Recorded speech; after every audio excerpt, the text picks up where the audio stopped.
নমস্কার বন্ধুরা, আজকে শিখব চেন।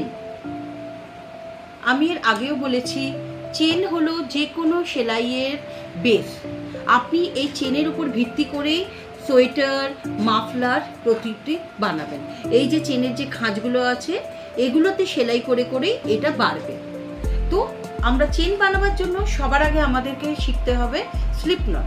স্লিপ নটের ভিডিও আমি এর আগেও শেয়ার করেছি, আবারও আজকে দেখিয়ে দিচ্ছি। আমার এই দুটো আঙুল এর মাঝখান দিয়ে এই যে উলের খোলা অংশটা নিচের দিকে আমি পাস করলাম, পিছন দিক থেকে দিয়ে আমি এখানে একটা ক্রস বানালাম।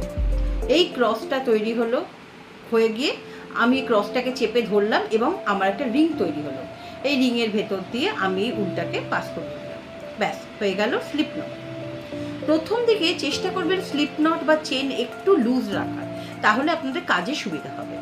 এইবার আমি এই আঙুলটা দিয়ে আমি এই উলটাকে টান টান করে ধরবো। যত ভালো টান হবে বা টেনশন হবে তত সুন্দর সেলাই হবে। কেমন? আমার কাজ হলো এই হুকের এই যে মুখটা উপরে রাখা।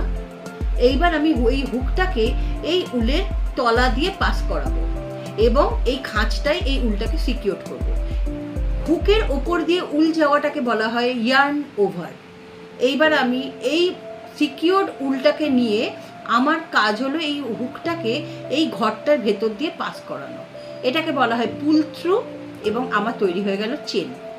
আবারও দেখাচ্ছি, হুকের এই খাঁজটাকে উপরে রাখবো, এর ওপরে উলটা দিয়ে এটাকে সিকিউর করব, করে আমি এই যে হুকটা আছে আমার এই হুকটাকে এই যে আগের ঘরটা আছে এই ঘরের ভেতর দিয়ে পাস করিয়ে দেবো। এই পাসটাকে বলা হয় পুল থ্রু এবং তৈরি হয়ে গেল চেন। আবারও দেখাচ্ছি, এই আমি ইয়ার্ন ওভার করলাম, করে এটাকে সিকিউর করলাম, করে হুকটাকে উল সমেত এই ঘরের মধ্যে দিয়ে নিচ থেকে পাস করিয়ে দেবো। এটাকে বলা হয় পুল থ্রু এবং তৈরি হয়ে গেল চেন।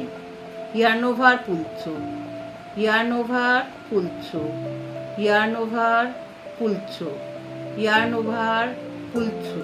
প্রথম দিকে চেষ্টা করবেন একটু চেনগুলো লুজ রাখার, তাহলে আপনার সুবিধা হবে। আশা করি বোঝাতে পেরেছি। এর ডিটেল ভিডিও আমি খুব রিসেন্ট পাবলিশ করব।